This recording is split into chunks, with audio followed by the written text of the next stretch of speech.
As the world faces an environmental crisis and growing food demand, the search for sustainable alternative protein sources has become a global trend. While Western countries are starting to look at insect meat, lab-grown meat, or plant-based meat simulating products, in Southeast Asia, specifically Thailand, a unique and little-known option is gradually gaining attention: python meat. It may sound strange, even skeptical to many people, but in fact, python meat is becoming a professional livestock industry, bringing high profits and great potential in terms of both the environment and economy. Do you want to know more about this special livestock industry? Watch the following video.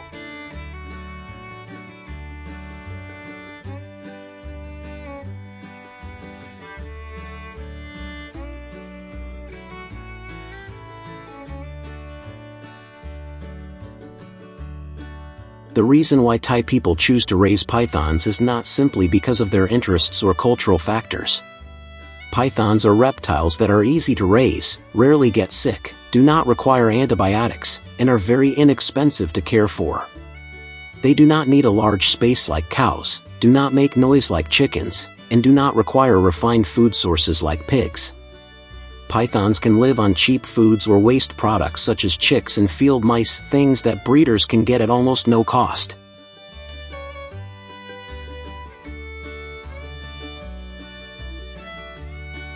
The process of raising pythons in Thailand is also standardized at a simple but effective level. Breeders do not need high technology, but must ensure hygiene and monitor the health of the pythons periodically. Food is provided once a week, the cage is closed, does not take up too much space, and especially does not need a cooling or heating system.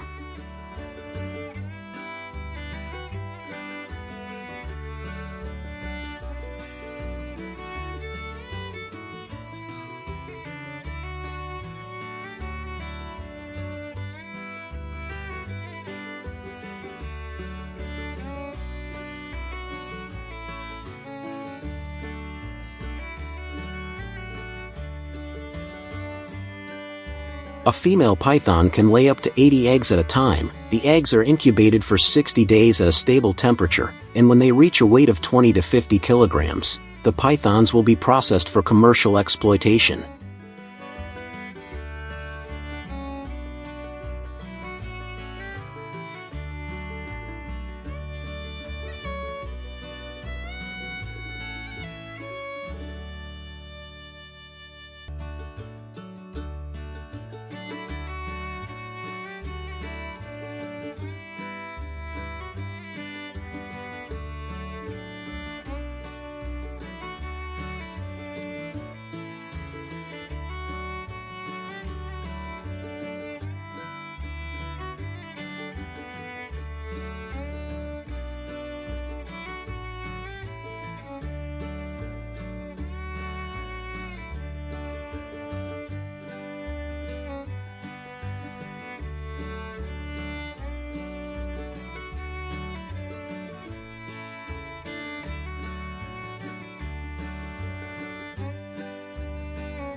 Without leaving any part behind, the entire body of the python is utilized. Python skin is used to produce high-end fashion products. Bones, bile, and excess skin are used in traditional medicine. Even python feces can be composted into organic fertilizer.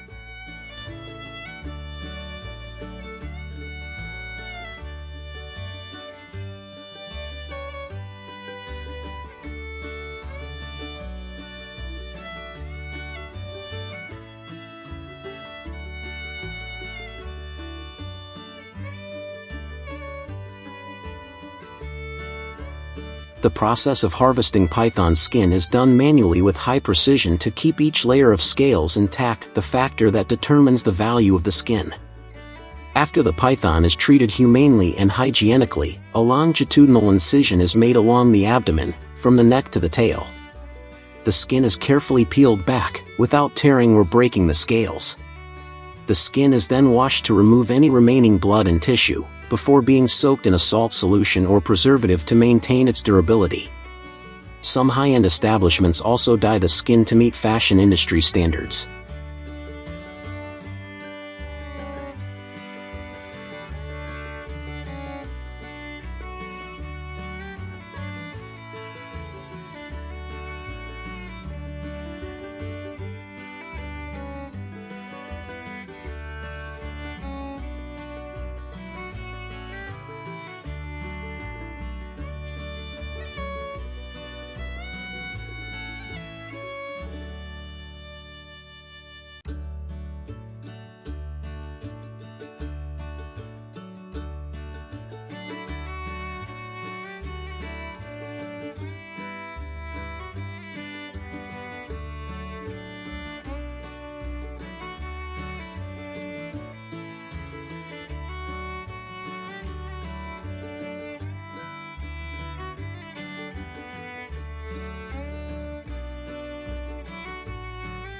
Not only valuable for its skin, python meat also has a very high value.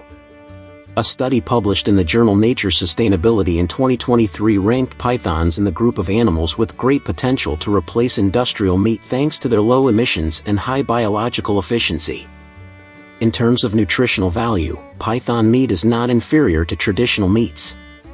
Python meat contains protein but is low in fat and does not contain bad cholesterol. In addition, this type of meat is rich in vitamins B1, B6, zinc and magnesium, important micronutrients for the immune and nervous systems. The taste of python meat is described as rich, chewy like chicken and a bit fatty. The profit from this model is not small. An adult python provides about 15 to 30 kilograms of clean meat, with prices ranging from 8 to 12 USD kg depending on the season and market. A household raising about 1,000 pythons each year can earn tens of thousands of USD after deducting costs. Low investment costs, stable output, high profits. This makes python a more attractive choice than pigs or chickens, especially in the context of epidemics and increasingly volatile prices of traditional animal feed.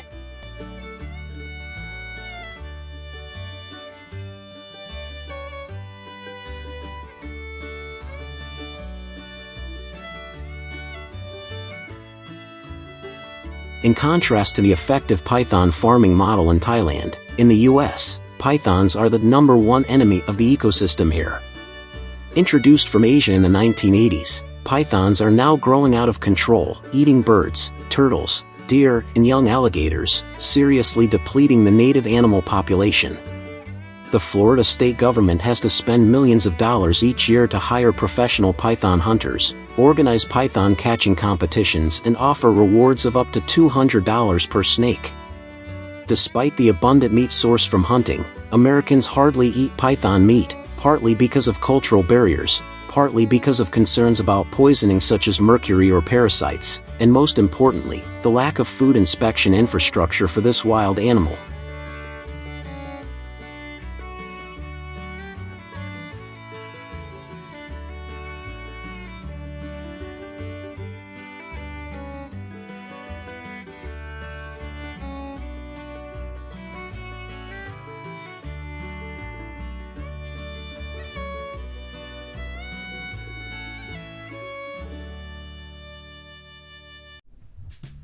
Unique explores semi-artificial eel farming model. Eels have long been the most popular food source in Asian regions. So eel farming has also developed strongly, helping farmers gain great economic benefits, in addition to traditional eel farming models such as natural farming or modern models in artificial environments. In Southeast Asia, farmers are developing semi-artificial eel farming. There is a combination of traditional and modern methods to produce large quantities of farmed eels. Today, let's explore with us how unique semi-artificial eel farms are. Unique, explore semi-artificial eel farming model. Semi-artificial eel farming is very popular in rural areas of Southeast Asia because these areas have large fields and natural river systems. Farmers mainly cultivate wet rice, so the rice growing areas are usually low-lying and humid all year round. which is an ideal condition for raising eels in the fields. Of course, farmers will not release eels directly into the rice fields, but they use mats nets are used to enclose areas and release eel fry for spawning. In this way, eel can live in the natural environment and combine with modern breeding methods to create high quality eel breeds.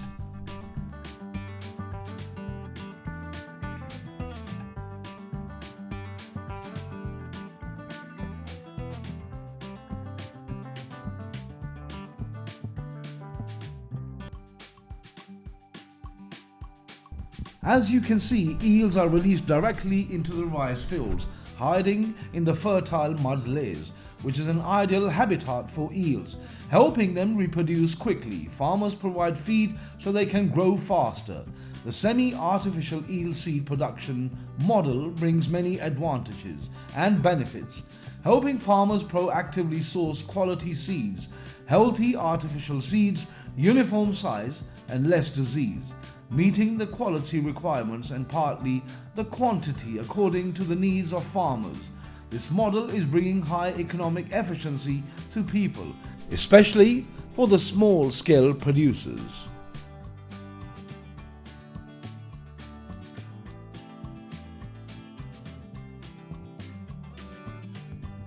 After eels are spawned, farmers will continue to care for the eels for a while until they reach a certain size. They will be sold to eel farms or released into concentrated farming areas. They are still raised and fattened in the semi-artificial way. The farming area is still surrounded by canvas or nets. The farming environment is similar to that in nature, including mud and some plants such as water, hyacinth as shelter for the eels. Eels raised in a semi-artificial environment are also fed daily with small fish and earthworms. Industrial food for eels can also be used to ensure nutrition for their growth.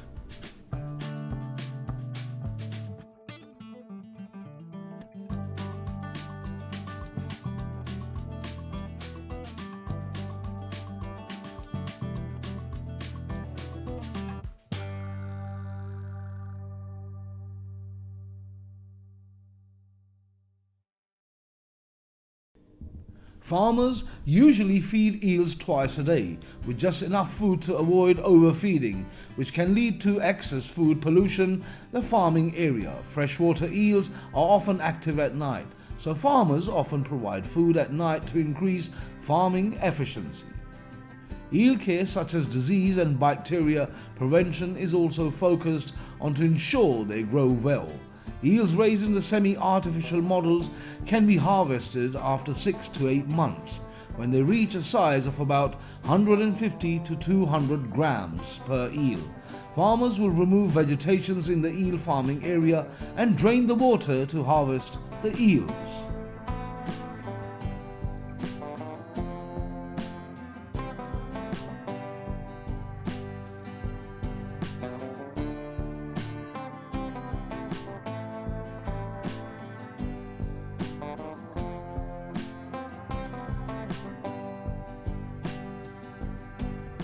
With no shelter left, thousands of eels can be seen working under the thin layer of mud. Farmers harvest each eel and place them in a plastic baskets that can drain well.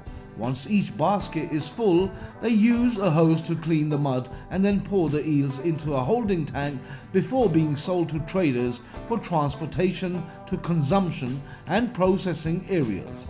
At the factory, tons of eels are processed every day through stages such as head removal, viscera removal and cleaning. The eels are then cut into portions and packaged by weight, after which they are flash frozen to extend shelf life and make transportation easier.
Eel is considered one of the delicacies in Southeast Asia. They are processed into different dishes depending on the region and the taste of the local people. Eel meat is classified as a food that provides many nutrients that are beneficial to health. They contain a lot of protein, vitamins and minerals that are beneficial to human health. In particular, eel dishes are also used in cases of physical weaknesses to improve health.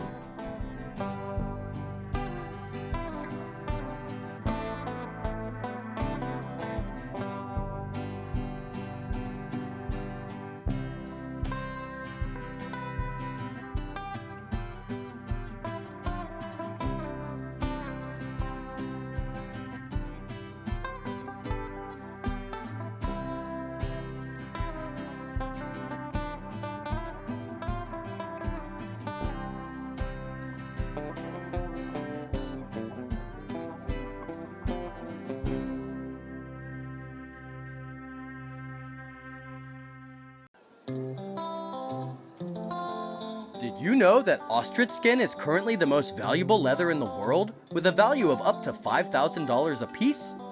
Not only that, ostrich products such as meat, feathers, and eggs also bring significant economic value, contributing billions of dollars to the income of Chinese farmers. Is there any secret behind this success? To decode, let's explore the large-scale ostrich farms in this country of 1 billion people.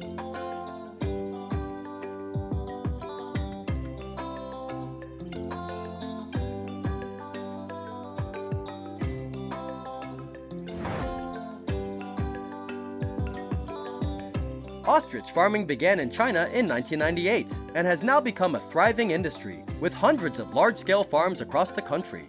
The most popular ostrich breed in China is the African ostrich because they are larger in size and lay more eggs. The most prominent is the farm in Sichuan with an area of more than 3,000 acres, estimated to raise more than 100,000 birds per year and is considered the ostrich capital of China.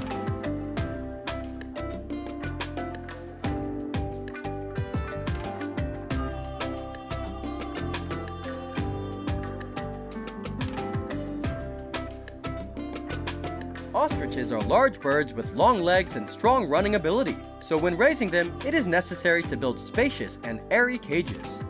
Ostrich cages need to be spacious, allowing ostriches to move comfortably, helping to increase the fertilization rate and prevent obesity. The cage floor needs to be clean, always clean of feces and waste. Normally, farmers will add sand, plant grass, and some trees with canopies to create shade. The fence surrounding the cage must be sturdy, ensuring the most effective confinement of ostriches.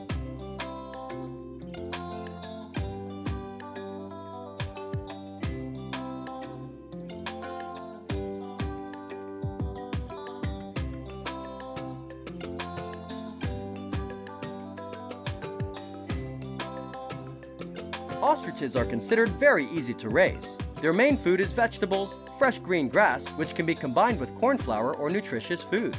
Therefore, the cost of raising ostriches is not too high. From 10 to 12 months old, they can be sold. From hatching to 3 months old, ostriches need to be carefully cared for to increase the survival rate. People use specialized incubators for birds under 3 months old, in dry, clean, and airy conditions.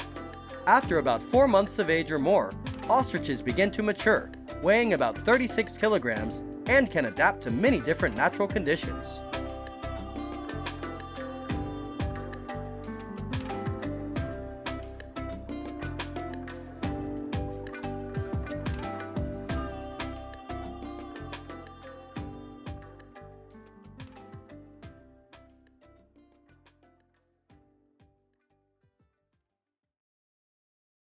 Female ostriches can reproduce at the age of 24 to 30 months, while male ostriches need 36 months.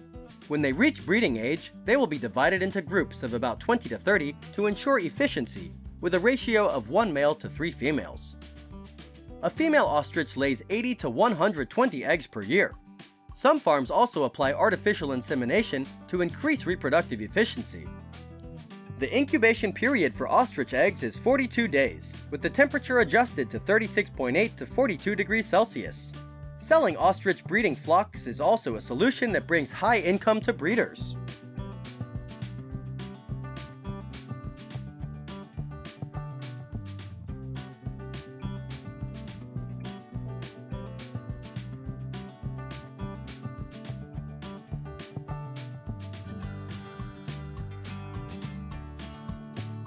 the ostriches reach a large enough weight, they can be harvested. Ostrich meat is the main product and can be processed into many attractive dishes. An ostrich raised for 12 to 14 months can reach a weight of about 100 kilograms. After removing the skin and bones, about 50 kilograms of lean meat will be obtained. Currently, large-scale modern ostrich meat processing factories have also been built, meeting the needs of large-scale processing.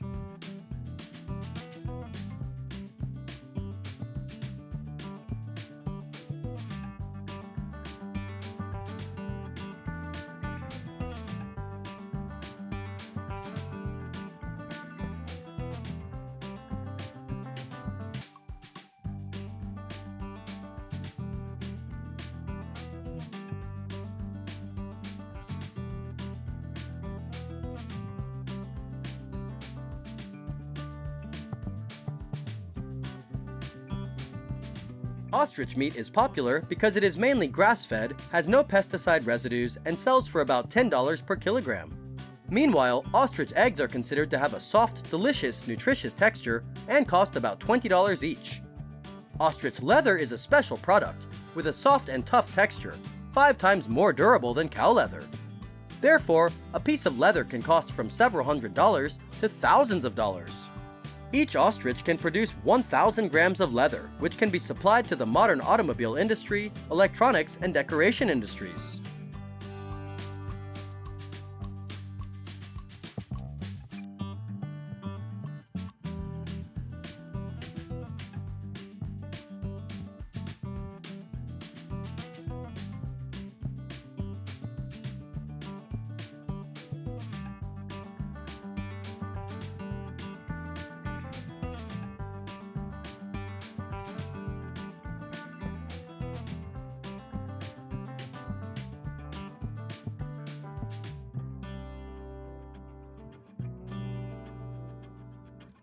In addition, ostrich feathers are also very soft and smooth, which is a good material for making clothing accessories. Each ostrich can produce about 1.8 kilograms of feathers, which are used as raw materials for the high-end fashion industry. Ostrich eggshells are thick and hard, have a beautiful shiny color, and can be used for carving and producing handmade decorations at high prices. In addition, ostrich oil is also used as cosmetics and skincare products, anti-aging. Ostrich organs and bones also have certain medicinal value. It can be seen that any product from ostriches can generate income for breeders. With large farms, the ostrich farming industry can create jobs for thousands of local people, contributing to the development of the regional economy.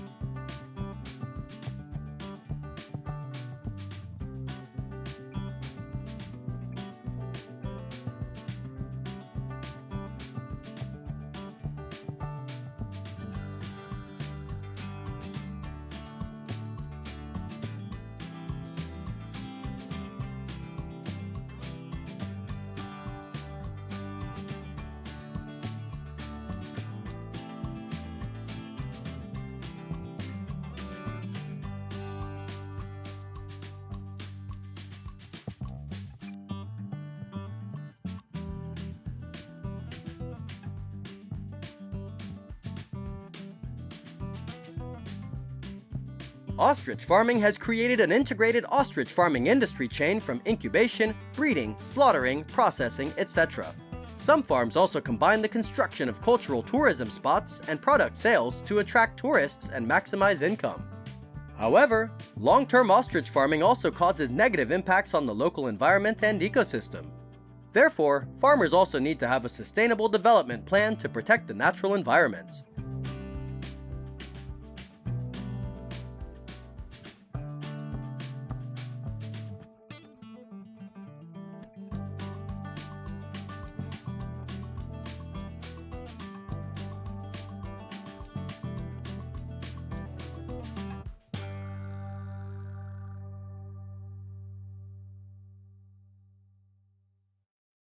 In bottles, an idea that sounds strange but is being successfully applied by American farmers.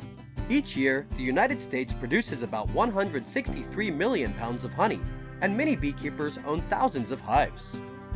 The beekeeping industry is not only a huge source of income, up to billions of dollars each year, but also has many interesting things. Check out these unique beekeeping models in the video below.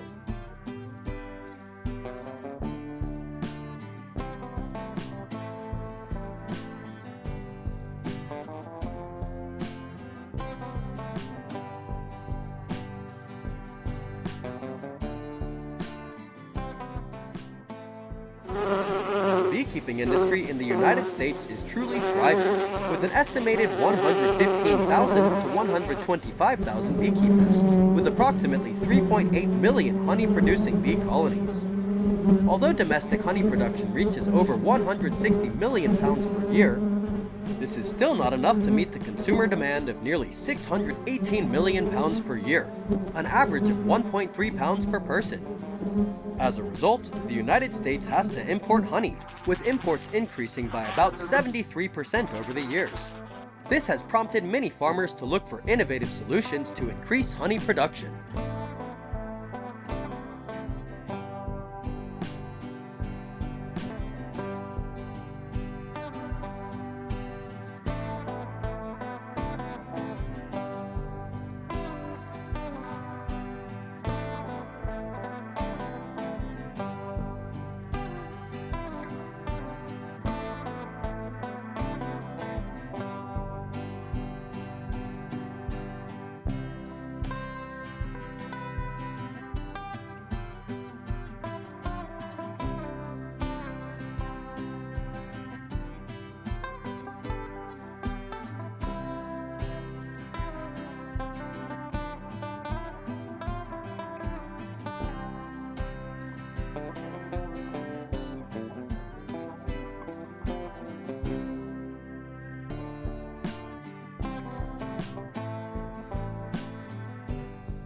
One of these solutions is beekeeping in plastic bottles, which not only saves costs, but also has many other benefits.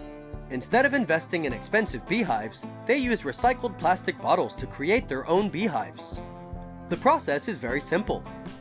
First, they will prepare large plastic bottles combined with wooden bars to form a beehive. This beekeeping method is suitable for those on a tight budget or just starting out, because the initial investment cost is not too large and can almost take advantage of available items.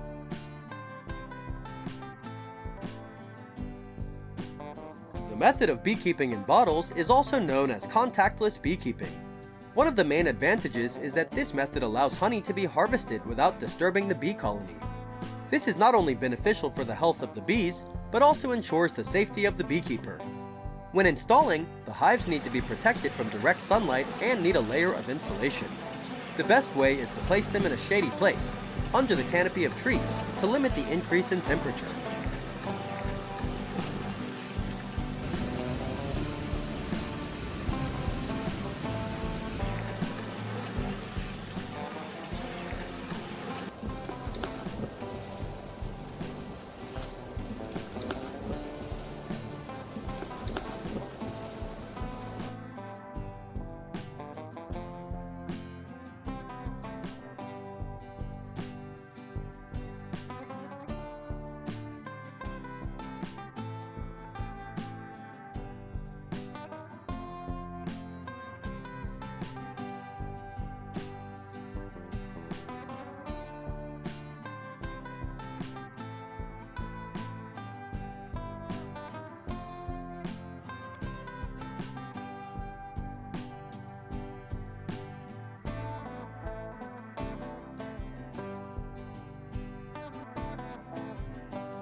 In addition, a revolution in beekeeping has also been responded to by American farmers. That is the flow hive model, an automatic honey collection system. Instead of having to wear protective gear and use smoke to stun the bees, the flow hive is designed with a tube to lead the honey out. The honeycomb is hexagonal in shape, just like real honey. After synthesizing honey, the bees will fill the honeycomb holes with honey. The honey flows from the holes through the pipes and into the honey jars placed outside. This method of beekeeping with flow hive not only ensures safety, but also limits the situation of the bee colony being disturbed during the honey harvesting process.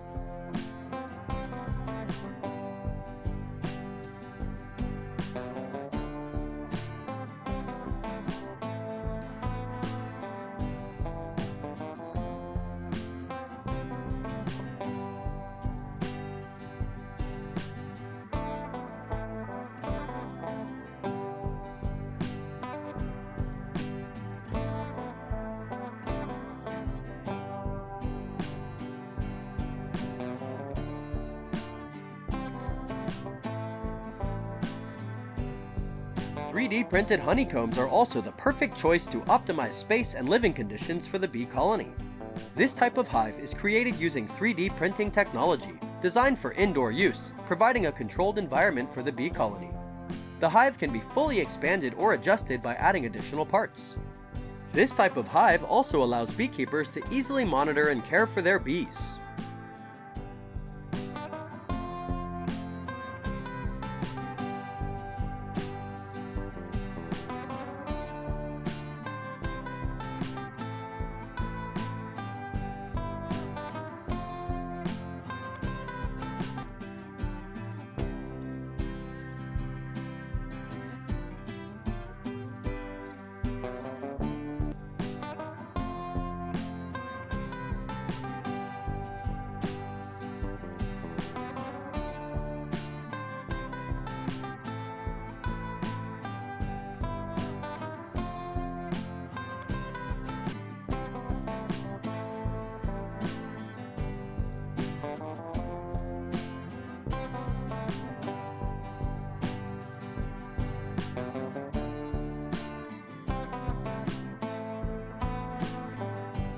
On average, a bee colony can take 4 to 6 months to produce enough honey to harvest, depending on the size of the colony and the different areas where the bees are kept.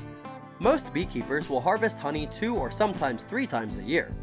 After harvesting honey from the hives, farmers will separate the honey from the beeswax using an extractor. The thick drops of honey will then be filtered to remove impurities and poured into glass jars before being sold. The honey will need to be quality tested before reaching consumers. Beekeeping has brought significant profits to farmers, with each pound of honey fetching about $2.98. Not only does it help farmers increase their income by selling honey, but beekeeping also brings many other important values. According to statistics, honeybees contribute nearly $20 billion annually to global food production, because honeybees are able to pollinate flowers for crops.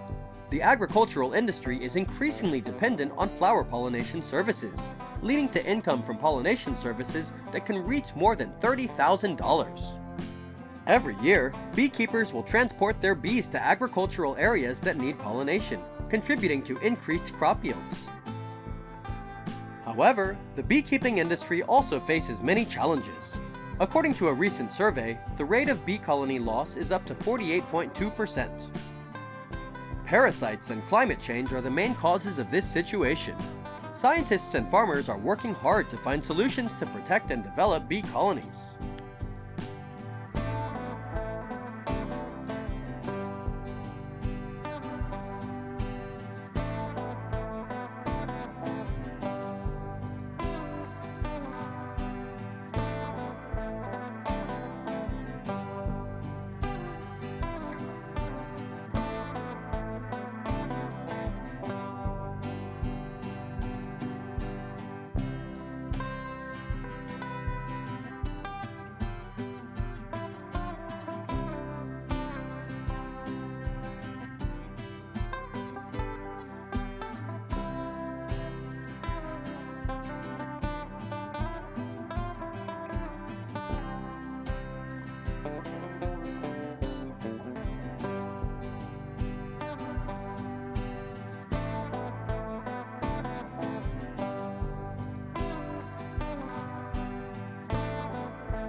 salsa.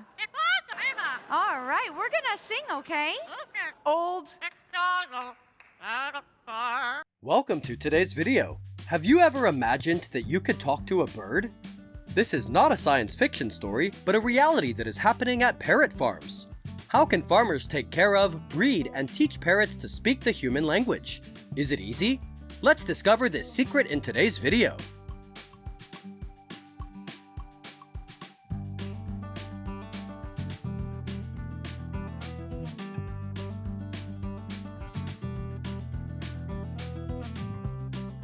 Parrots have always fascinated many people with their colorful feathers and incredible intelligence. Today, parrots are the third most popular companion animals in the United States. However, not all parrots can talk. Only a few species of parrots have this ability, such as African gray parrots, macaw parrots, and Amazon parrots. Raising parrots is not only a hobby, but has become an important economic source for many families.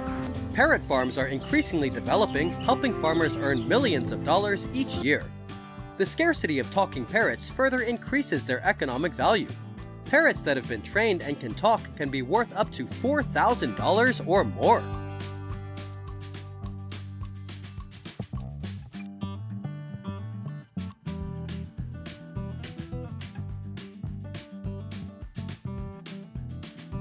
Parrot farms need to ensure certain requirements, such as being built in quiet, safe areas away from loud noises and stressors for the birds. Depending on the size of the farm, it can be set up indoors in a dedicated bird cage or on a private plot of land. Although kept in captivity, parrots still have wild instincts, so they need a comfortable space that resembles nature. The parrot raising space needs to have enough tools such as perches, toys, swings to stimulate the parrot's mind and body. This space must also always ensure hygiene, provide enough food, and monitor the parrot's health and behavior.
One of the most important aspects of a parrot farm is breeding and producing healthy parrots. Breeding pairs will be paired separately to ensure compatibility during breeding. Some species can exhibit territorial or aggressive behavior towards certain individuals, so creating compatible pairs can improve the chances of successful mating, egg laying, and raising of young. For pairing, parrots should be given a thorough health check by a veterinarian to ensure there are no genetic or inbreeding problems. Diet is also important, including high-quality food, fresh fruits, vegetables, and occasional treats. During the breeding season, parrots need extra vitamins and minerals. Breeding parrots can suffer from a number of health problems, including respiratory infections, feather plucking, and blocked eggs in females. Regular health checks and maintaining a clean cage will help prevent and resolve these problems.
After pairing, parrots are placed in a separate breeding cage.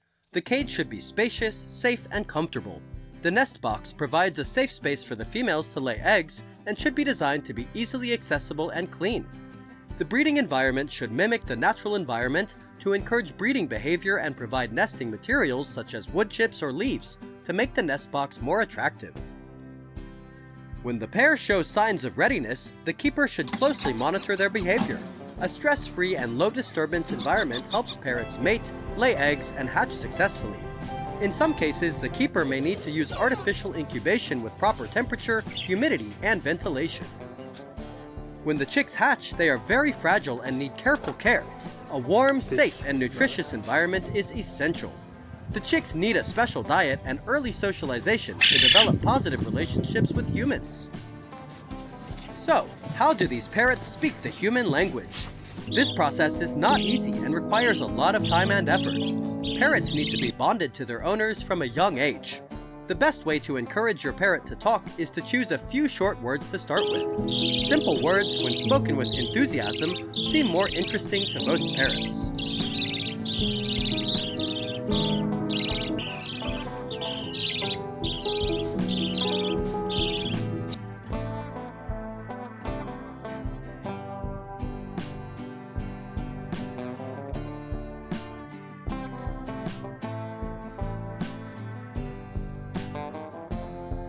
In addition, parrot owners also need to repeat words or phrases frequently so that the parrot learns to imitate.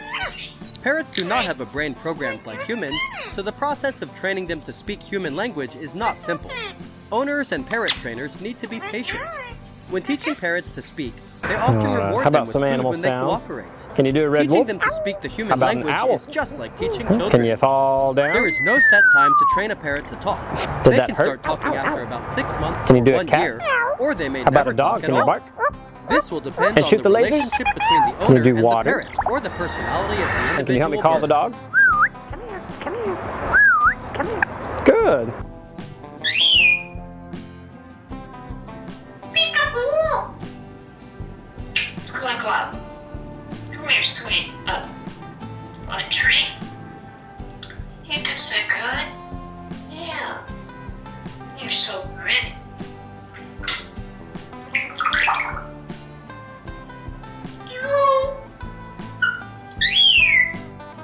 In recent years, large commercial farms have sprung up, producing more and more parrots to sell as pets. South Africa is now the world's leading exporter of parrots. The country has exported more than 1 million parrots of more than 120 species since 2020, mainly to countries in the Middle East and South Asia. Commercial parrot farms can raise thousands of parrots in cages for mass export. Common and endangered species such as gray parrots, military macaws, and yellow-crested cockatoos are also being bred and sold. However, large-scale parrot farming also raises ethical issues. Farms need to ensure good living conditions for parrots and comply with regulations on parrot conservation in the wild.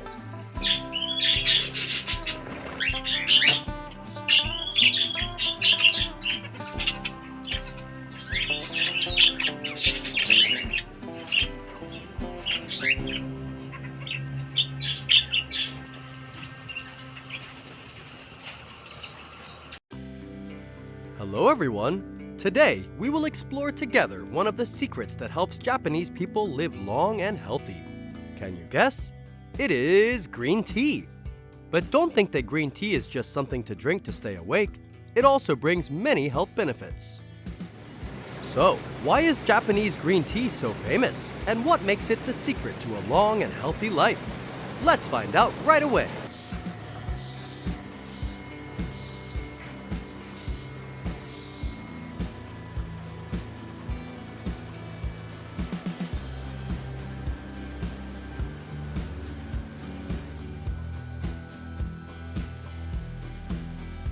If you think tea is just a regular drink, you are completely wrong with the Japanese. In Japan, tea is not just tea, it is art. That's right, the tea ceremony, or chado, is an important part of Japanese culture. And if you think that the tea ceremony is just for show, you are wrong. Tea ceremony is the way for Japanese people to keep their souls pure and their health forever. Not only that, green tea also has a superpower that you never knew. It not only helps Japanese people relax, but also brings spiritual benefits, thereby helping them maintain their health and longevity.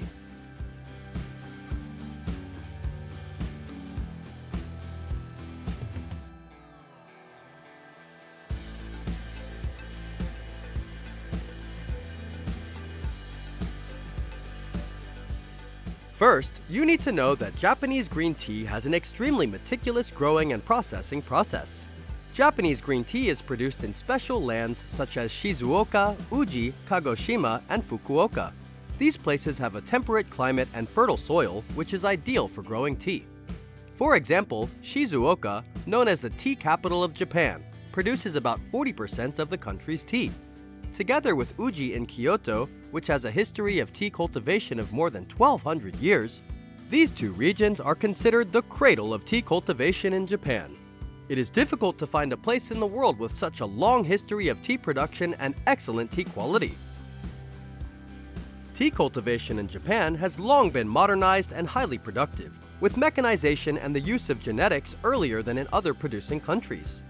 The main tea variety grown in Japan is Yabukita, a hybrid created by Hikosaburo Sugiyama.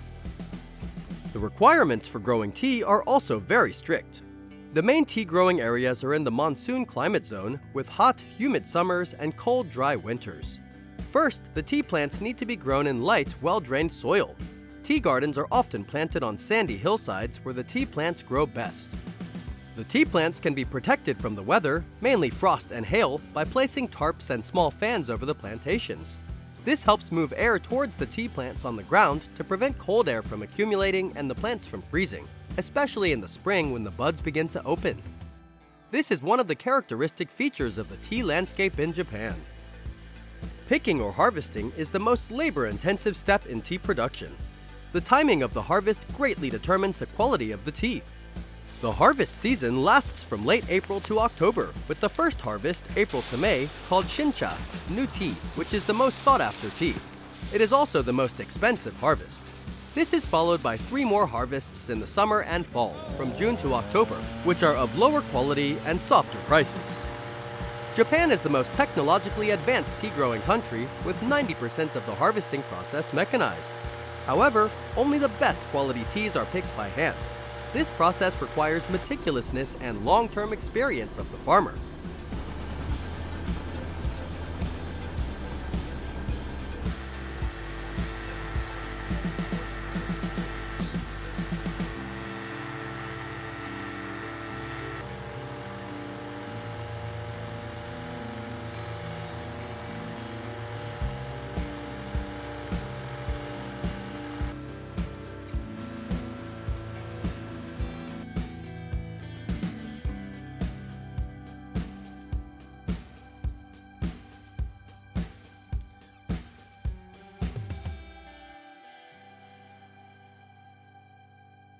Japanese green tea has many different types, from high-quality matcha used in tea ceremonies to popular teas such as sencha, gyokuro, bancha. Each type of tea has its own production process, from leaf picking, processing, to packaging. After the tea is harvested, the tea leaves are processed through many meticulous steps to preserve their color and nutrients.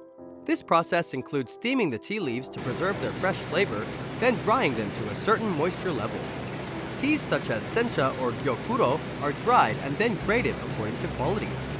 Sencha is the most popular tea, accounting for about 70% of Japan's tea production, and has a light and refreshing flavor. One of the teas that is also loved by many people is matcha. This tea is also processed in the same way as sencha or gyokuro. However, when the tea leaves are dried, they will be ground into a fine powder. This tea is highly valued and exported to many markets such as the US, China, Korea, etc.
To preserve the precious nutrients in tea, tea manufacturers in Japan pay great attention to temperature control during processing.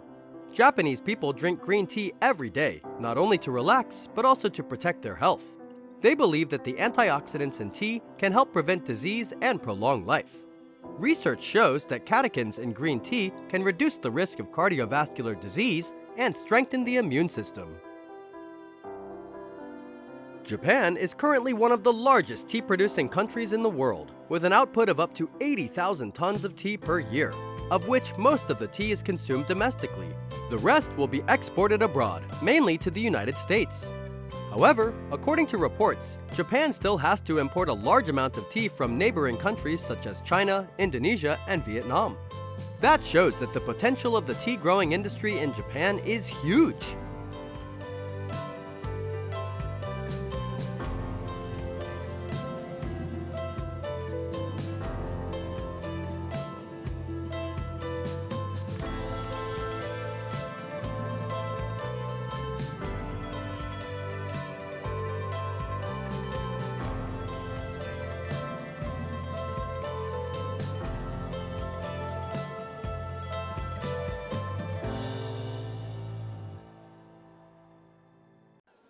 Welcome to our channel.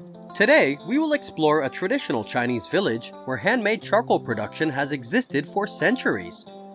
Traditional charcoal production not only brings income to farmers, but also crystallizes the culture of ancient villages. Don't take your eyes off the video to not miss interesting information.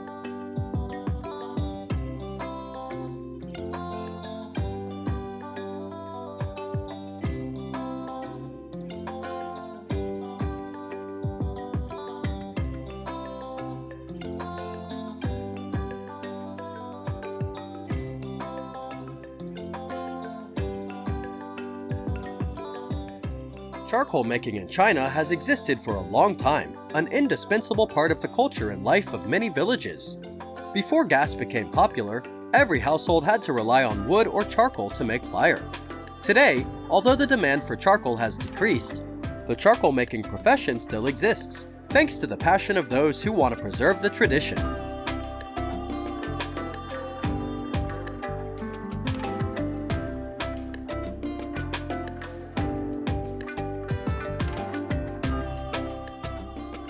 The characteristic of traditional charcoal making villages is that the charcoal kiln is built of bricks or stones, forming a solid dome shape.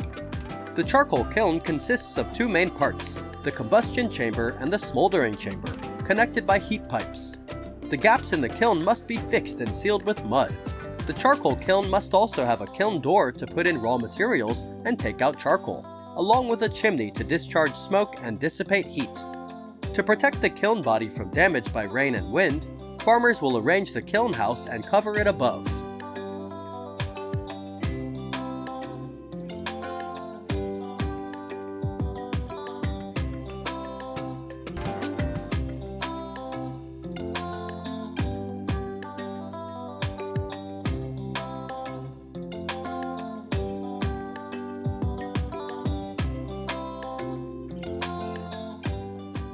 To create quality charcoal products, choosing the type of wood is a prerequisite.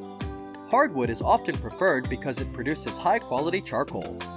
For example, acacia charcoal, popular in early Taiwan, is suitable for spicy grilled dishes such as wild boar.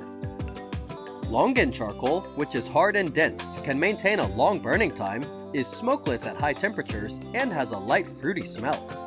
Mahogany charcoal, which is often used for seafood, is also harder and burns longer. Oak charcoal can be stored for a long time and has many uses such as fuel, grilling food, dehumidifying, etc. Finally, bamboo charcoal, which is porous and has strong absorption, is used to remove dirt, prevent moisture, and deodorize.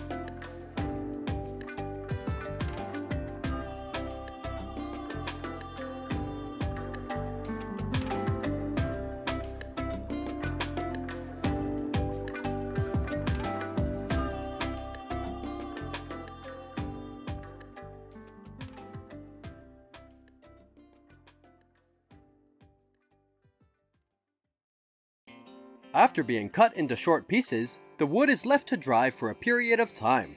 The small branches will be used as fuel to burn the charcoal. Once prepared, the wood is moved into the kiln and stacked tightly inside. The stacking of the wood requires careful attention to ensure even heat conduction during the burning process. This is a laborious task, as the farmer has to transport a lot of wood to fill this giant kiln. The kiln door is then sealed with bricks and mud, leaving only a small opening for the fire to be lit. The kiln will burn continuously for several days, depending on the type of wood and how dry the tree is. Some types of wood only take about 10 days to turn into charcoal, while mangrove wood can take up to 32 days. During this time, the farmer must maintain the fire 24 hours a day to ensure the charcoal burning process goes smoothly.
The charcoal burning process requires careful observation. The smoke from the kiln will gradually change from black to gray, white, clear blue, and smokeless.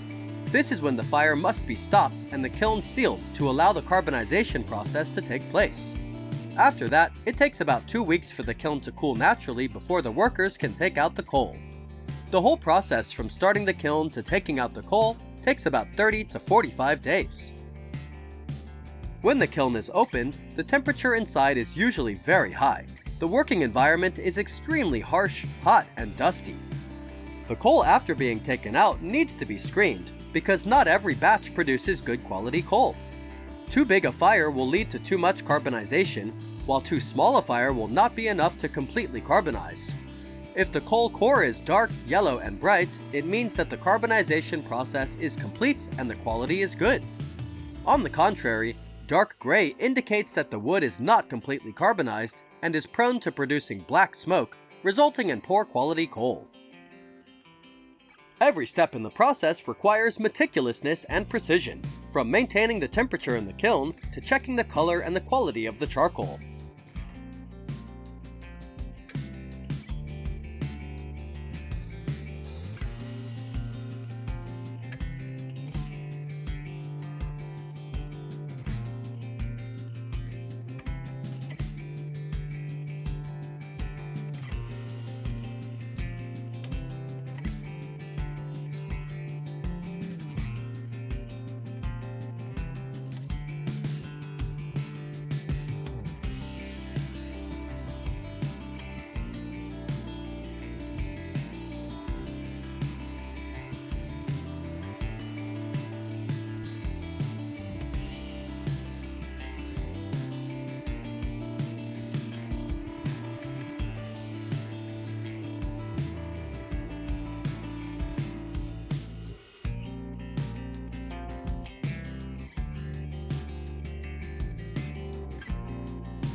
Charcoal production not only brings income to the people, but also has a significant impact on the environment. These craft villages often develop sustainably by planting new trees to replace the ones that have been exploited. The charcoal market is still very vibrant, with many demands from culinary and industrial uses. However, the focus needs to be on protecting the environment and finding ways to reduce emissions. Although the advent of modern technology and equipment has greatly affected the traditional charcoal production profession, many charcoal kilns still exist as cultural icons and tourist attractions.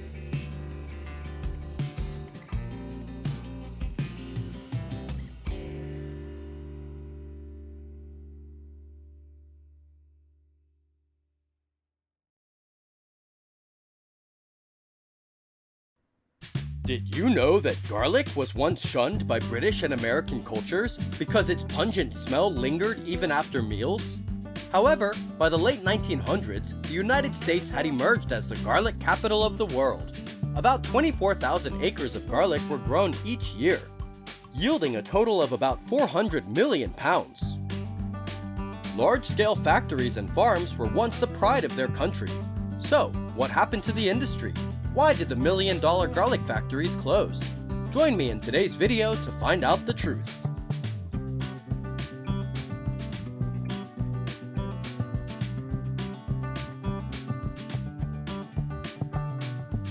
The story of garlic in America begins in the early 1890s, when immigrants from southern Europe arrived in California's Santa Clara Valley.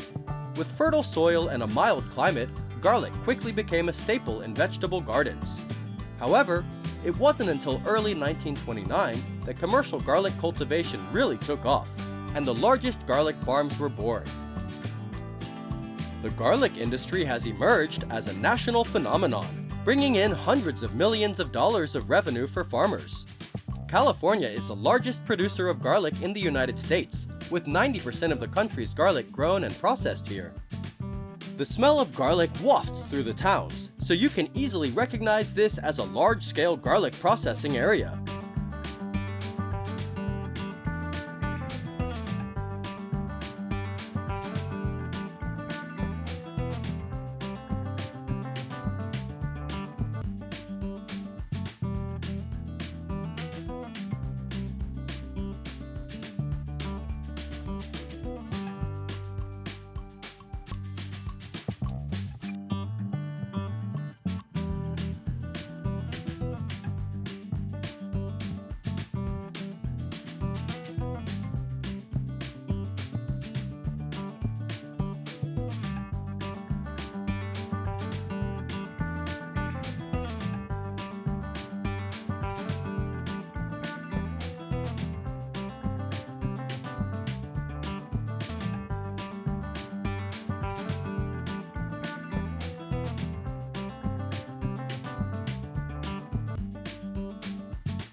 In the United States, garlic is usually planted in the fall, in carefully plowed and prepared raised beds. The timing of planting is extremely important. Plant early enough so that the soil does not freeze before the root system develops, but late enough that they do not emerge from the ground. According to statistics, there are hundreds of varieties of garlic grown in the United States, but the most common on farms are California early and California late. The garlic cloves will be planted about 1.5 inches deep. On large-scale farms, garlic planting is mainly done with specialized transplanters, which optimizes time and effort. Garlic takes about 9 months to grow and is ready to harvest when 40 to 60% of the leaves turn yellow, usually around mid-July.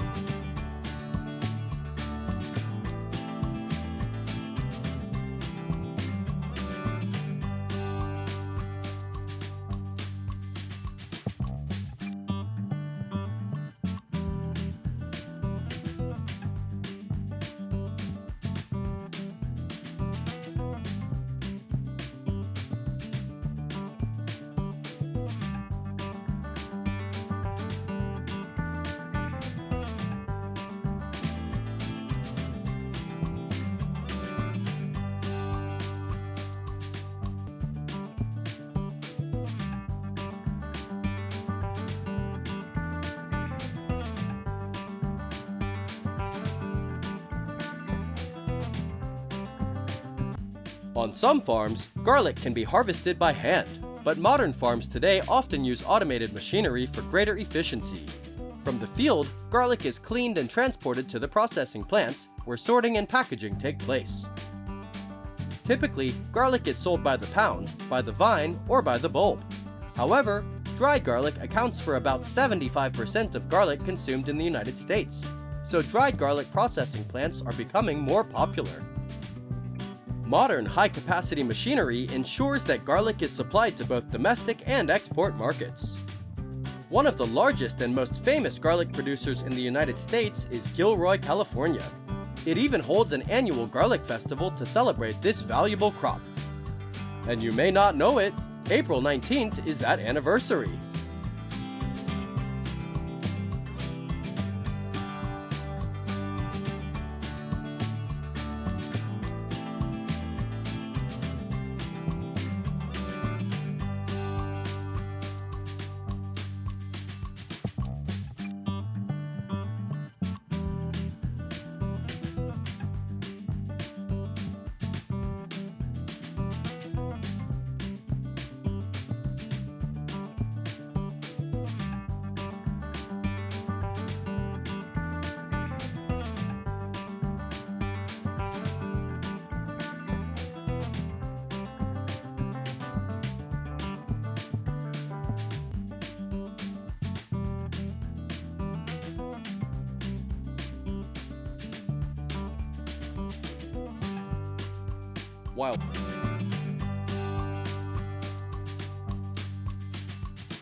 While once the garlic capital of the world, the US garlic industry has lost that status. By 1990, Chinese garlic had flooded the US market with about 60 million pounds. This imported garlic was about 4 times cheaper than American garlic, which severely affected the industry. Although the US government raised tariffs to curb the impact of Chinese garlic, many garlic farms closed. Half of California's largest garlic packing plants have disappeared in the past decade. In just a few months, the amount of cheap garlic imported into the United States is nearly equal to the annual production of Christopher Ranch, the largest garlic packing plant in the country. In addition, a shortage of workers has caused garlic farms to shrink. Therefore, their only solution to this problem is to increase wages for workers. This also leads to increased labor costs, affecting profits and decisions to develop farms. All these factors have pushed large-scale garlic farms and factories in the United States into an unprecedented, difficult situation.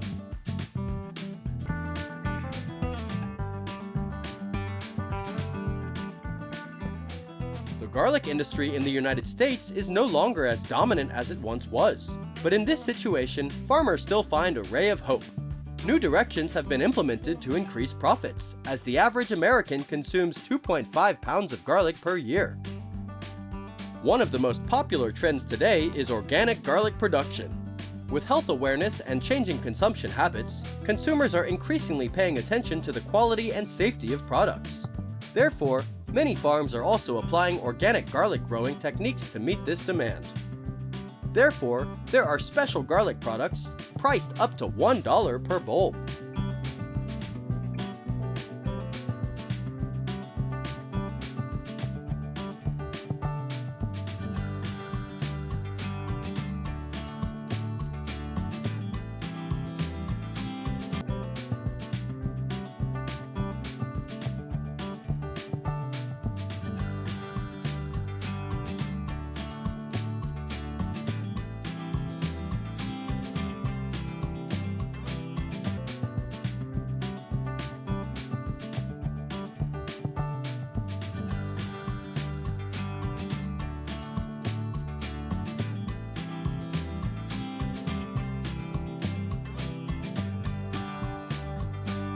In addition, increasing modern machinery and equipment and reducing labor are also effective ways to increase productivity and limit costs. farms are gradually focusing on product quality. It is predicted that garlic production in the United States will continue to increase in the coming years. This is a positive signal for garlic factories to recover and develop in the future. Do you think the US garlic production and processing industry will regain its glory? Please share your opinion in the comments section.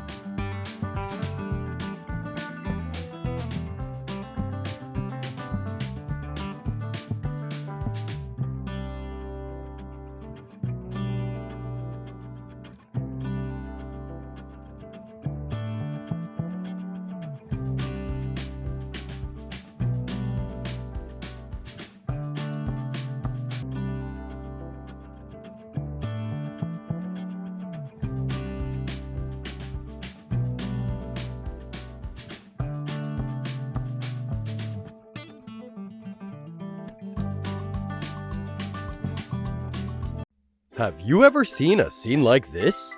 This is a giant raft moving on the river. It is controlled by a farmer. This is not an ordinary raft, but a unique way to transport bamboo from one place to another far away. It is a way to move millions of bamboo trees without spending any money. So, today, let's explore with us how Bangladeshi farmers transport tons of bamboo in a unique way.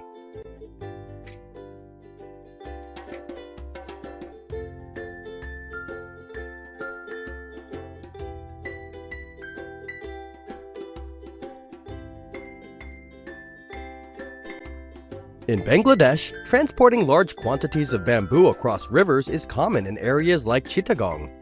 The area has vast hilly areas suitable for growing bamboo, and a dense network of rivers makes transportation easier. This does not mean that bamboo is transported by boat, but instead, Bangladeshi farmers use hundreds of bamboo plants to form giant rafts, hundreds of meters long. This is done every day on the Sangu River in Bandarban.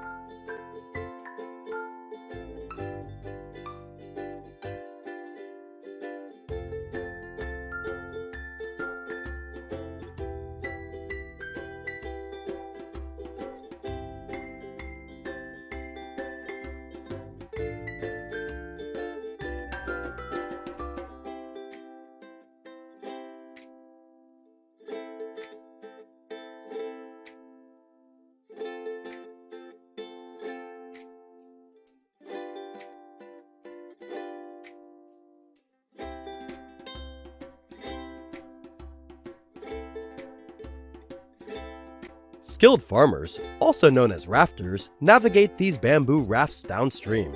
They use the river current to aid their movement, steering the rafts with long poles. Once at their destination, the rafts are disassembled and the bamboo is sold or transported to factories for further processing.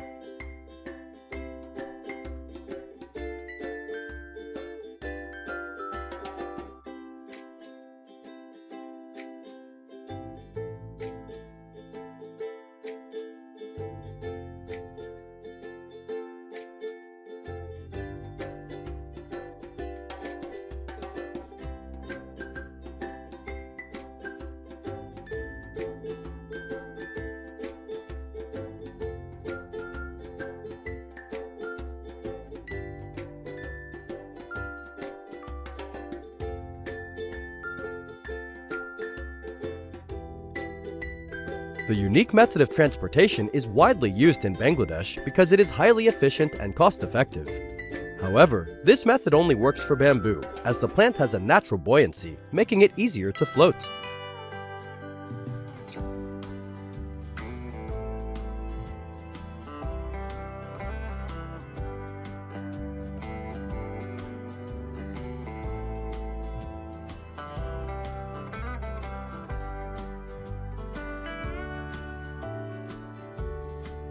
Apart from this method, Bangladeshi farmers use other methods to transport bamboo.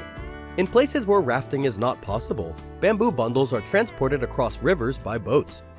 In some cases, bamboo is transported via the road network by truck or cart, especially when the destination is accessible by road.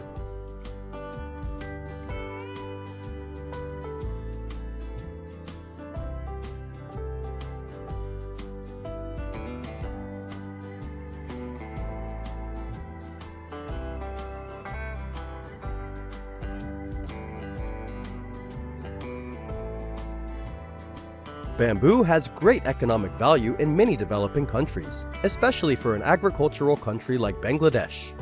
Bamboo plays an important role in various sectors and supports the livelihood of rural communities in the country. Studies have shown that in eastern Bangladesh, bamboo plays an important role in providing employment, especially for the low-skilled rural labor force.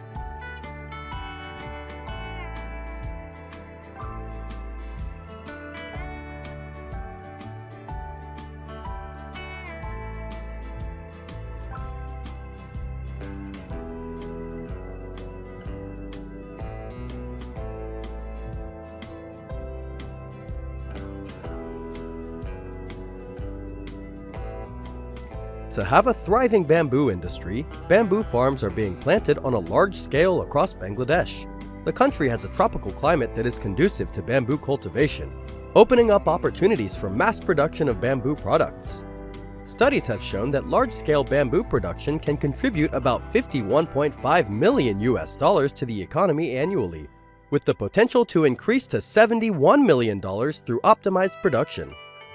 This industrialization process can reduce the country's total carbon emissions by about 14.8%. So, how did Bangladeshi farmers develop the bamboo industry?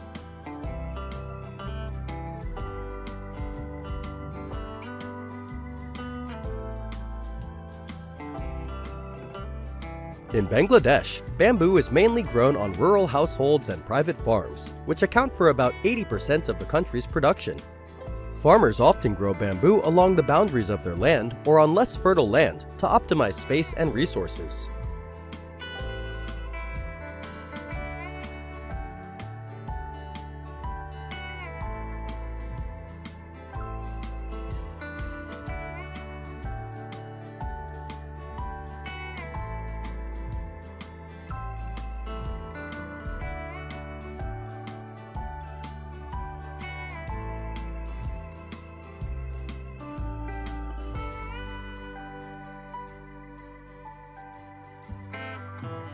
Bangladesh Forest Research Institute has advanced tissue culture techniques to develop new, high-yielding bamboo varieties that exhibit superior growth rates and resilience compared to traditional bamboo varieties.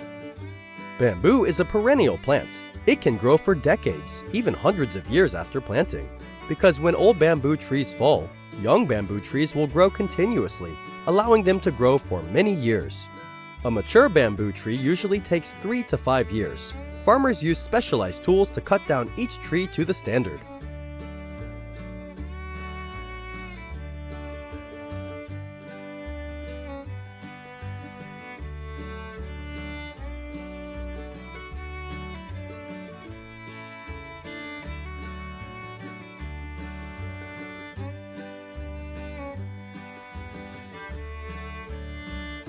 Farmers in Bangladesh need to harvest bamboo sustainably, as over-harvesting, especially of young plants, will result in weaker bamboo and depletion of the resource. Mature bamboo plants should be harvested, and young bamboo plants should be allowed to grow sustainably. This will also ensure a future for the bamboo industry in Bangladesh.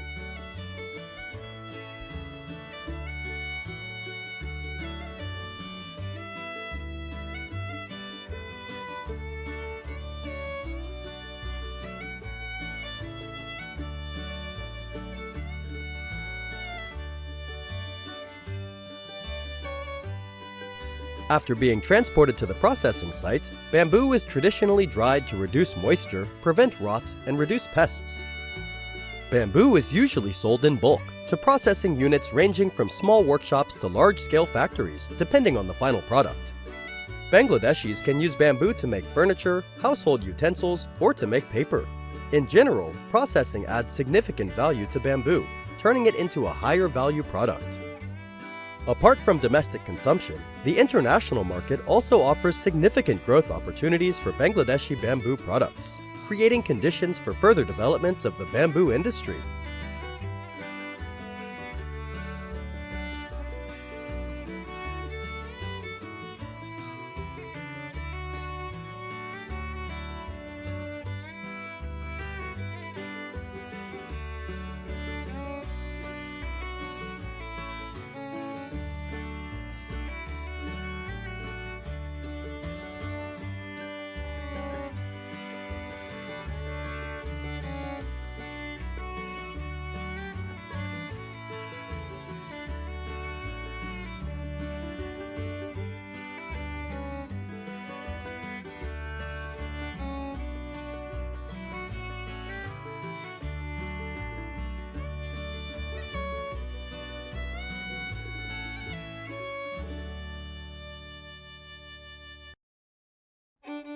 Looking at these lush green fields, no one would think that this was once an aquatic plant that was considered an invasive species in ponds and lakes.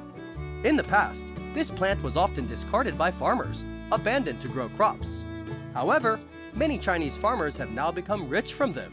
So, what kind of plants are these? How do they bring profits? Please join us to explore.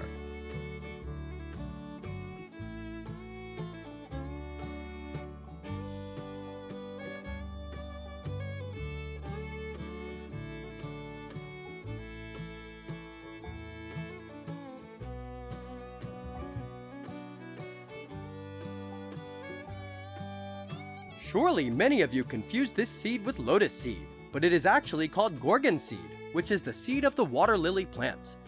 This plant grows strongly in Asia, and it brings great profits to Chinese farmers. In provinces such as Jiangsu, Hubei, and Anhui, Gorgon seed cultivation has become a profitable industry. Farmers plant hundreds of hectares in ponds, lakes, and shallow water areas. The plant is grown all year round, and the seeds are harvested in the fall. Gorgon seed cultivation is a labor-intensive process, with planting, tending, and harvesting all done by hand. Farmers often have to spend the entire day in muddy waters to harvest the Gorgon seeds, which is relatively time-consuming and labor-intensive.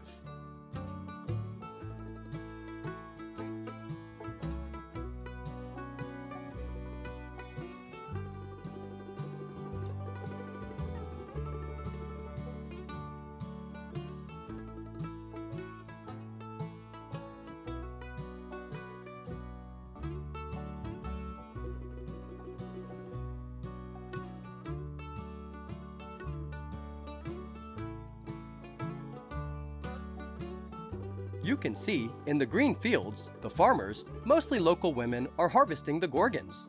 They wear waterproof protective clothing during the harvesting process. Each Gorgon is picked by hand and stored in boats or pots floating on the water. When the pots are full, some people will pull the pots to the shore and store them in larger containers to be transported to the processing area. Almost every Gorgon seed growing area in China has processing facilities to produce the highest quality products to serve domestic consumption and export needs.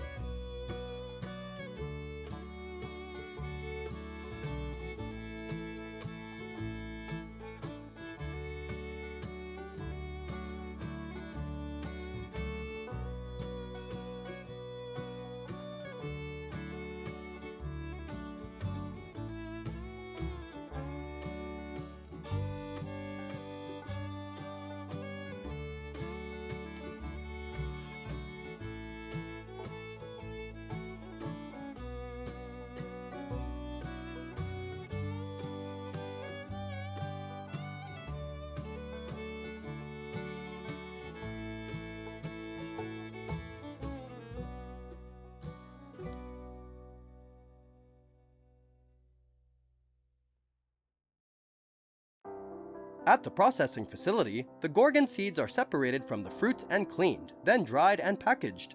This is the most common method for Gorgon seeds to be consumed over a long period of time. It can also be packaged directly as fresh seeds depending on market demand. The production of Gorgon seeds is a labor-intensive industry, requiring many workers for harvesting, shelling, and processing. It can provide significant employment opportunities and labor income for the elderly and women in rural areas. In many areas, farmers also combine vegetable cultivation with fish or rice farming, optimizing land use and improving income by producing a variety of crops, providing a stable source of income for local farmers.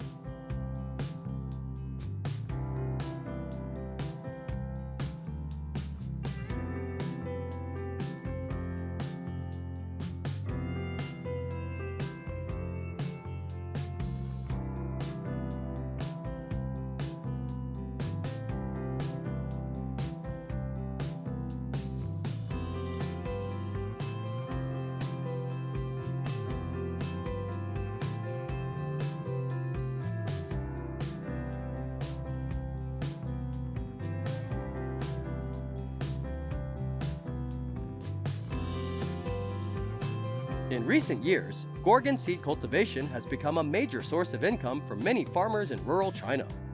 As global demand for nutritious foods increases, Gorgon seeds have gained popularity as a natural, nutrient-rich food product, thus boosting their market value. In addition to raw nuts, China has developed various processed Gorgon nut products, including snacks, powders, and extracts, which have diversified its products and increased its income from this nut. Every year, China produces thousands of tons of Gorgon nuts and distributes them throughout the domestic market, while also earning a large profit from exports.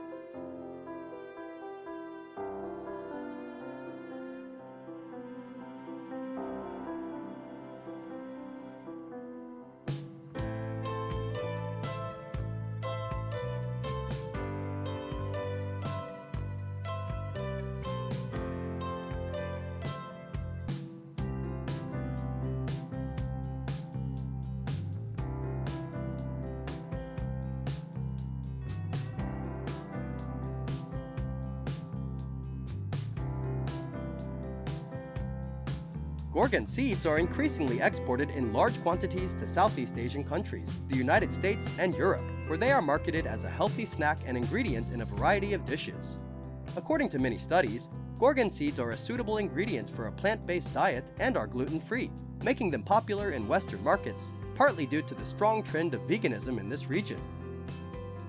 The export of Gorgon seeds also contributes significantly to China's economy, not only increasing farmers' income, but also contributing to the country's overall economy. According to research, what nutrients do Gorgon seeds contain that make the Chinese so fond of them?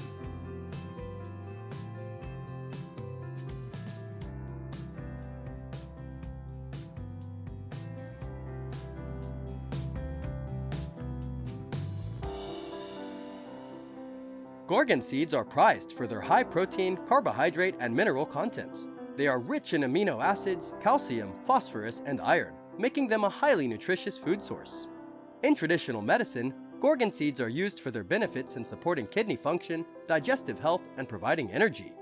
They are believed to have properties that help the body manage stress and improve recovery ability. Therefore, the Chinese often use Gorgon seeds in food processing for people with weak bodies or to nourish the elderly, children, and pregnant women.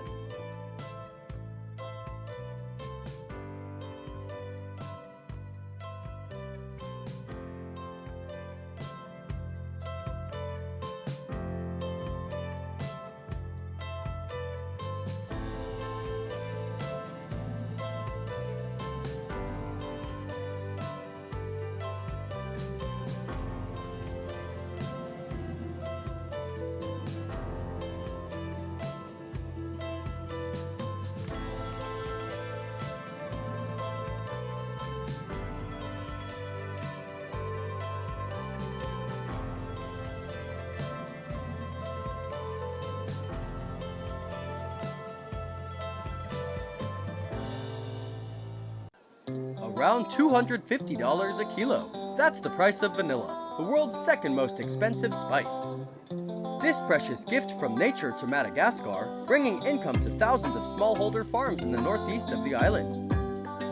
However, is it easy to produce this green gold? To answer this question, let's explore how farmers grow and harvest vanilla in Madagascar.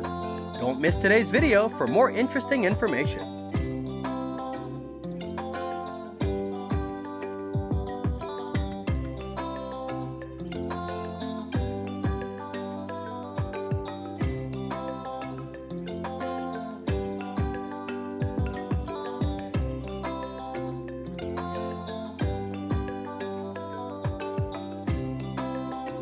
The vanilla bean originated in Mexico and was introduced to Madagascar in 1880. Since then, cultivation has spread to the eastern regions of the island, where the climate is similar to their native region. Madagascar exports nearly 2,500 tons of vanilla each year, accounting for 70% of the world's supply. According to the Central Bank of Madagascar, the industry generated about $602 million in revenue in 2021. Vanilla is very popular and is widely used in the culinary, perfume, and beauty industries. However, to get these products, vanilla has to go through a very long and laborious production process.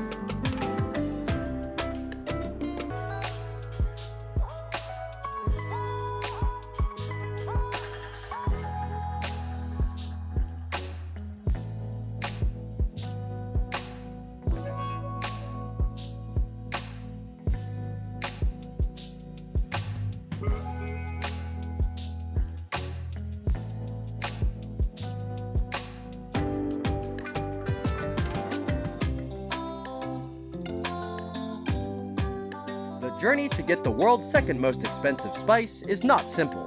First, it takes 3 to 4 years after planting for the vanilla plant to mature and be ready to produce its first flowers. Then, farmers will need several weeks to pollinate the flowers by hand. Next, it takes another 9 months for the fruit to ripen and another 6 months to process the vanilla beans. All of these processes require a lot of effort and care to create the highest quality product. Vanilla plants need to grow in tropical climates with about 2,500 millimeters of rainfall per year and temperatures between 20 and 30 degrees Celsius.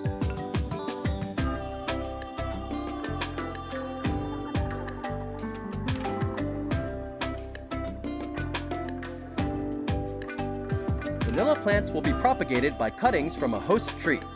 Each time they are planted, farmers can harvest about 10 crops, lasting about 13 to 15 years. Farm renovation needs to be continuous to avoid waiting without yield. During the growing period, farmers will prune and bend the plants down to increase the ability to flower, making it easier to care for and harvest the fruit. You may not know, vanilla plants are not capable of self-pollination, so farmers have to do it almost 100% by hand. Although a vanilla plant can produce 1,000 flowers, only 5 to 30% are selected for pollination. Farmers will use a toothpick to turn the stigma up, then use their fingers to press the male pistil into the female pistil. If they're lucky, these flowers will continue to develop into green vanilla beans.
About 7 to 9 months of pollination, the vanilla bean will begin to ripen. It looks quite like a giant green bean on the outside, but inside it contains thousands of small seeds. The ideal time to harvest vanilla is before the pod is fully ripe, when the tip of the pod is pale yellow. Then, these vanilla beans will be brought back to start processing. During the production and harvesting process, green vanilla beans are bitter and have no aroma. Only after going through a complex processing process will it have a special aroma. This processing can take from 5 to 6 months, including the steps of sorting, washing, and blanching the vanilla beans in hot water for about 60 to 90 seconds to disable and prevent the shell from cracking. Then, they quickly put all the vanilla beans in a container and cover it with a blanket to incubate for about 2 days. This fermentation process will help create an enzyme reaction, stimulating the release of vanilla aroma.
When the vanilla beans turn brown, they will start to expose them to the sun for at least 3 hours a day and wrap them in boxes at night. This process takes place regularly for about 15 to 30 days until the vanilla bean turns chocolate brown and the moisture content drops to 29 to 34%. One of the most important but little known steps in vanilla bean processing is refining in wooden boxes. The vanilla beans are placed in wooden boxes to slow down the drying process but still prolong the reaction of the enzymes that develop the aroma. However, this step requires good control to avoid mold in the vanilla beans. This stage lasts at least 4 months, in some cases up to 2 years, to produce high-quality vanilla beans. Finally, the vanilla beans will be sorted by length and moisture content before being sent to factories to extract vanilla essential oil. The average yield of each vanilla tree in Madagascar is 250 to 500 grams. However, to get this product, each tree will have to harvest 1 kilogram of green vanilla.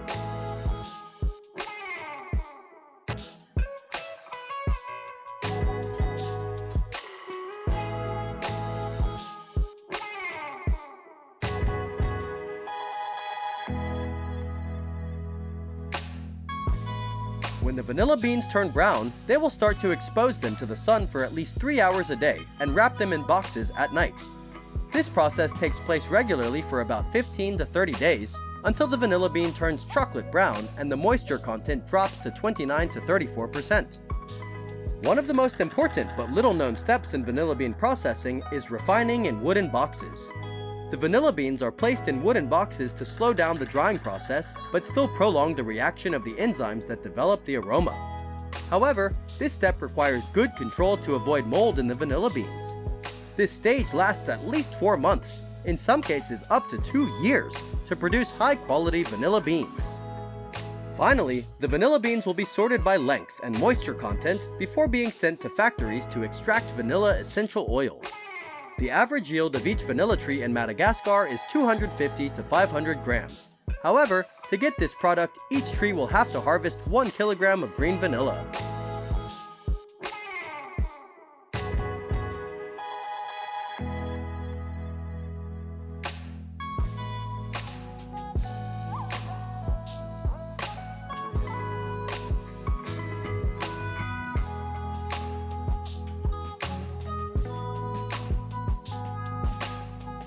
There are about 80,000 people in Madagascar growing vanilla on an area of about 25,000 hectares. The industry has created jobs and provided people with a valuable source of income, helping them earn a stable income and improve their quality of life. With a large amount of vanilla exported to the world, the vanilla industry is driving Madagascar's economy. Climate change leads to unstable weather, causing crop failures and affecting vanilla productivity. Vanilla production requires a lot of work, which is why child labor is common in Madagascar. In addition, the high value of vanilla also causes many problems, most notably theft. Farmers have had to take many measures to protect their property. Despite the challenges, it is undeniable that the vanilla industry has brought positive values to Madagascar.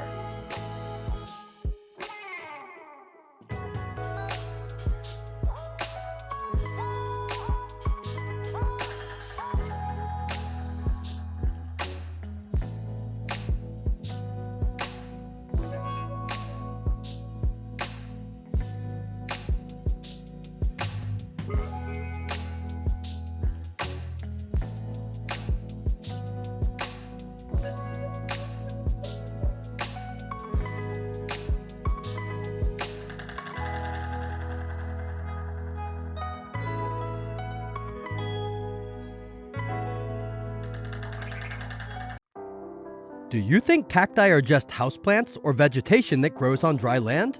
Yes, because they are actually drought-tolerant plants, which is great for those who are lazy about watering their plants. But wait! You are missing out on a really great use for this plant, which is as cow feed. It may sound strange, but cacti are actually one of the sustainable sources of food for cows, especially in areas with water shortages. Today, we will explore this interesting fact.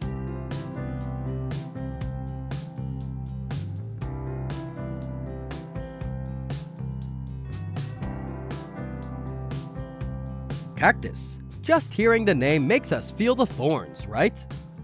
Most of us know that cacti grow in extremely arid places. No one waters or cares for them, but they still live healthily like a warrior. They not only survive in harsh conditions, but also equip themselves with a thorny shell to protect themselves from all intrusions. Some species can even survive when the temperature reaches 40 degrees Celsius and still be awake. Growing cacti to feed cows? It sounds like a crazy idea, but it actually makes sense.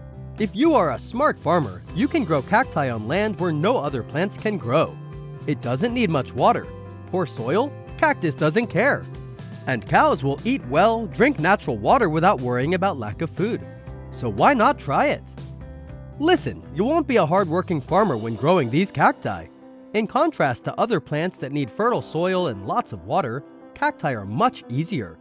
They can grow on poor soil, don't need much water, and importantly, become a useful food source for cows. The most popular cactus variety is Opuntia because they are least thorny and most delicious.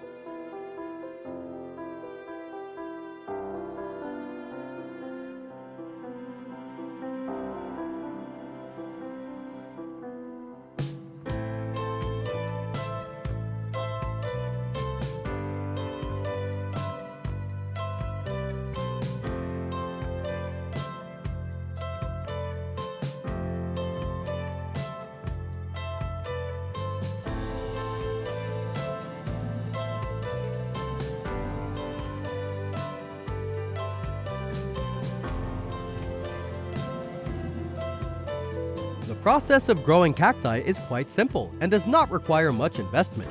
Simply take sections of cactus from a mature plant, at least 20 to 30 centimeters long, don't be too stingy. Bury them about 5 to 10 centimeters deep in the ground. Cactus plants root easily and thrive without much care. The only thing they need is loose, not waterlogged soil and a little water if it gets too dry. The cactus can be harvested after about 1 to 2 years, after which the plant will continue to grow for many more years. Unlike the harvesting process for other agricultural products, when harvesting cactus for cows, people will cut off large sections of the stem. But don't worry, the plant will grow back quickly from the base and they can harvest periodically.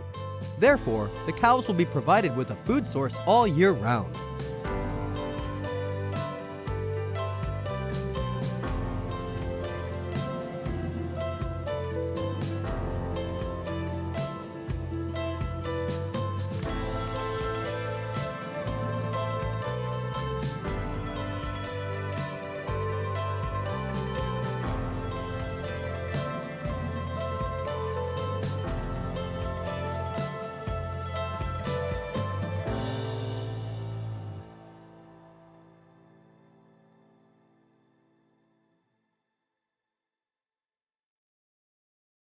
In order for the cows to be able to enjoy the cactus safely, the farmer will have to handle it a bit. Usually, large-scale cattle farms will use incinerators to remove the dangerous sharp thorns, avoiding injury to the cows. Therefore, if you see burnt cacti on the farm, don't think that there is a cactus barbecue party going on. In addition, they can remove the thorns by cutting or peeling. However, cows are smarter than you think. They rarely eat cactus that still have thorns. After removing the thorns, the cactus can be chopped and fed directly to the cows. Some farmers also grind or chop the cactus and mix it with dry feed in the appropriate proportion. Although cactus is low in protein, only about 5%, it is a perfect choice when combined with nutritious feed.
So, why is cactus a perfect choice for raising cattle?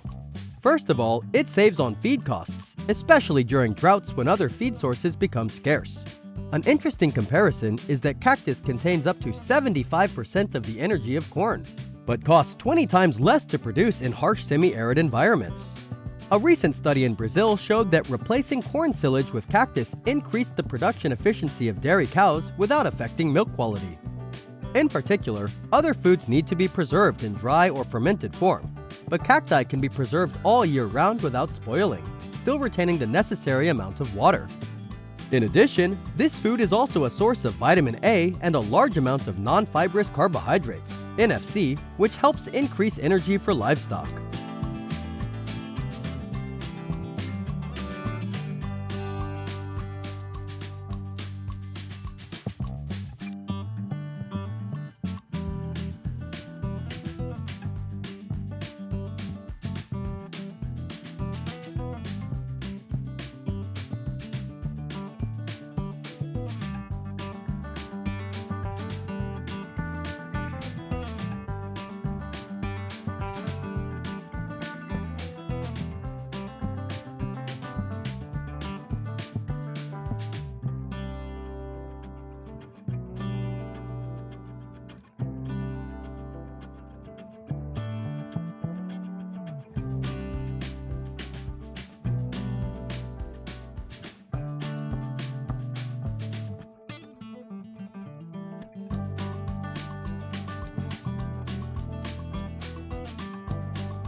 Has boomed across Kenya, providing thousands of small-scale farmers with a sustainable and profitable livelihood.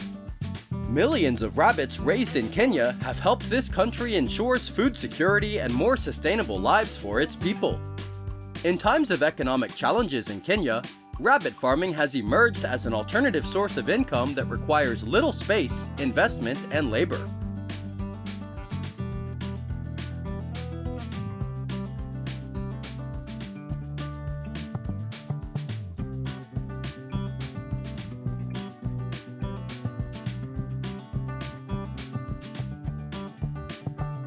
Rabbit farming has become increasingly popular as demand for rabbit meat has skyrocketed in both domestic and international markets.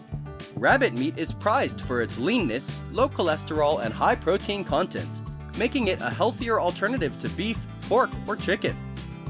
This demand has encouraged many farmers to take up rabbit farming, realizing the profitability of the business. In addition, the cost of raising rabbits is significantly lower than other livestock, such as cows or goats, making it an attractive livestock industry for small-scale farmers. For farmers in Kenya, rabbit farming not only provides meat for local consumers, but also exports abroad, especially to European countries where there is high demand for this product.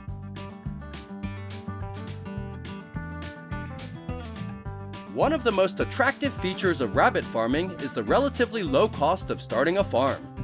Rabbits require less space and feed than other livestock, and their breeding cycle is extremely fast. A single rabbit can produce multiple litters every 2 to 3 months, allowing farmers to build up their herds quickly. The rapid turnover rate means that farmers can scale their businesses efficiently and generate income within a few months of starting a farm.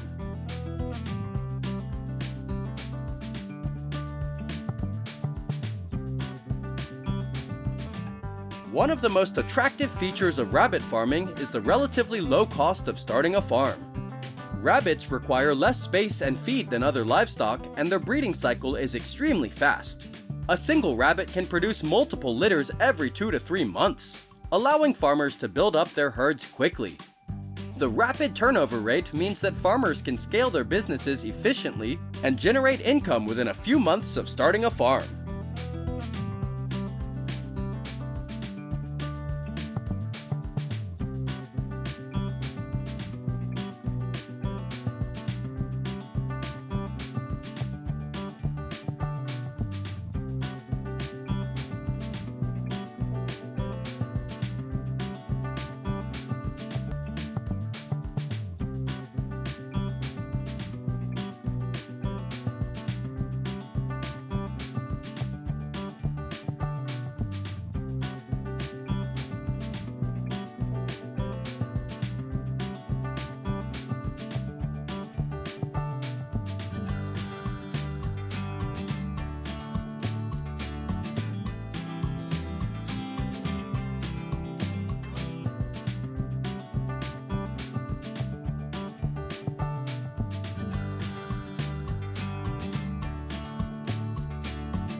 Unlike larger animals that require extensive grazing areas or intensive feeding, rabbits thrive in simple enclosures such as wire mesh cages, and their diet consists primarily of vegetable scraps, hay, and grains.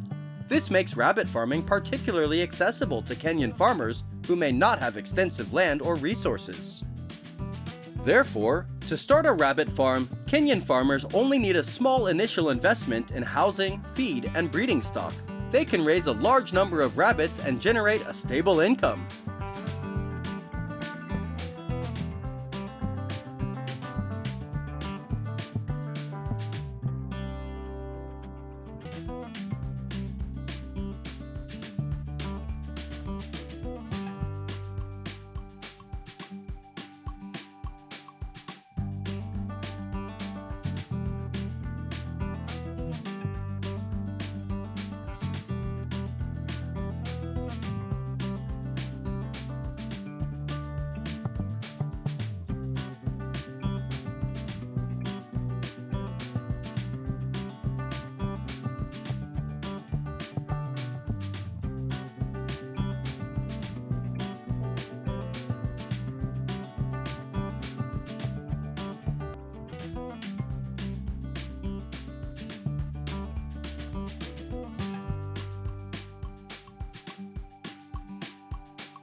Rabbit farming is not only a source of income for Kenyan farmers, but also plays an important role in addressing food security in rural communities.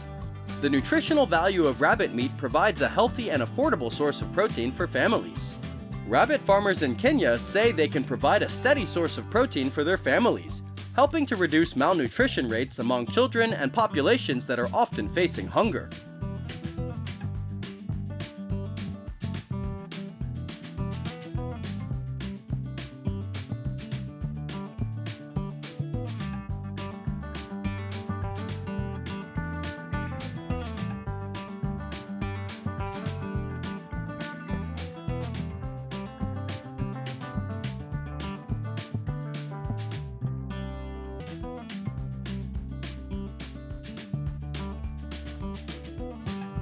So, how do Kenyan farmers get access to such rabbit farming practices?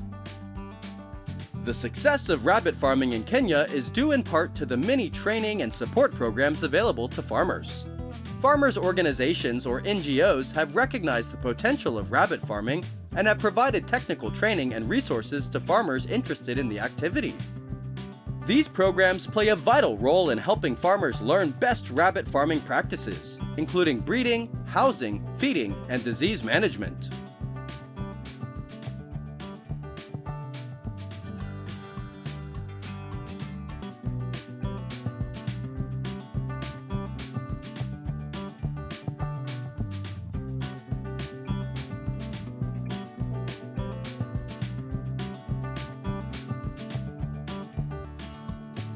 Furthermore, cooperatives and farmer associations have played an important role in connecting rabbit farmers to markets, both domestically and internationally.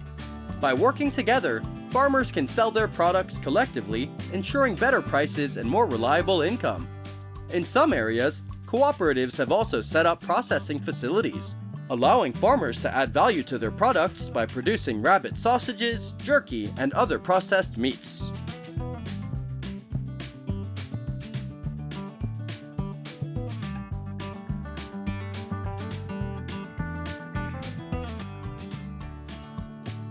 Furthermore, Cooperatives and farmer associations have played an important role in connecting rabbit farmers to markets, both domestically and internationally. By working together, farmers can sell their products collectively, ensuring better prices and more reliable income. In some areas, cooperatives have also set up processing facilities, allowing farmers to add value to their products by producing rabbit sausages, jerky, and other processed meats.